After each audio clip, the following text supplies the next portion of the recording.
Hey guys, Epidemic 2020 here, and today I wanted to talk a little bit about gay marriage. Right? So a lot of my fellow Christians, for whatever reason, have been arguing that gay marriage does not actually count as marriage.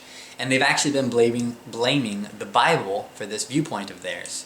Right? So I want to argue, one, that arguing over definitions is a waste of time, that the Bible does not argue over definitions, and that it actually contradicts the biblical precedents we have to make an argument about whether or not gay marriage counts as real marriage or not. Alright, so that being said, for whatever reason, my fellow Christians are willing to go for this semantic debate and battle over this verbal real estate. A really notable example of this has been Kim Davis in the media. Right? So let's listen to her explain her position, and then we'll take a look at it. To affix my name or authoritative title on a certificate that authorizes marriage that conflicts with God's definition of marriage as a union between one man and one woman violates my deeply held religious convictions and conscience. Alright, so clearly she believes that the Bible gives us a definition of marriage. And we'll go ahead and run with her definition for a minute, alright? We'll tentatively accept it, which is a union between one man and one woman. Now, if that's what the Bible did define marriage as, then it would be impossible for us to find a union in the Bible which is not between one man and one woman, which the Bible still calls a marriage.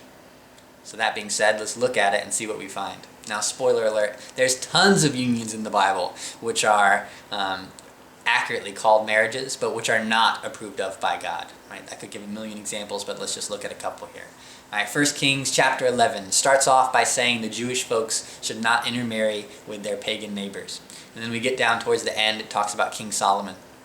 And let me just go ahead and quote the passage here. It says, "Among his wives were 400 princesses." And later it says that his wives turned away his heart. Now notice that this passage still refers to those unions as marriages, still refers to those women as his wives, and yet clearly this is not something that God has approved of. Right, Ezra chapter 9 is a very similar story. It talks about how the Jewish folks should not intermarry with their pagan neighbors. They do marry with their pagan neighbors, and then God says he finds it detestable. Right? This is clearly not something God approves of, and yet the verse still calls them marriages.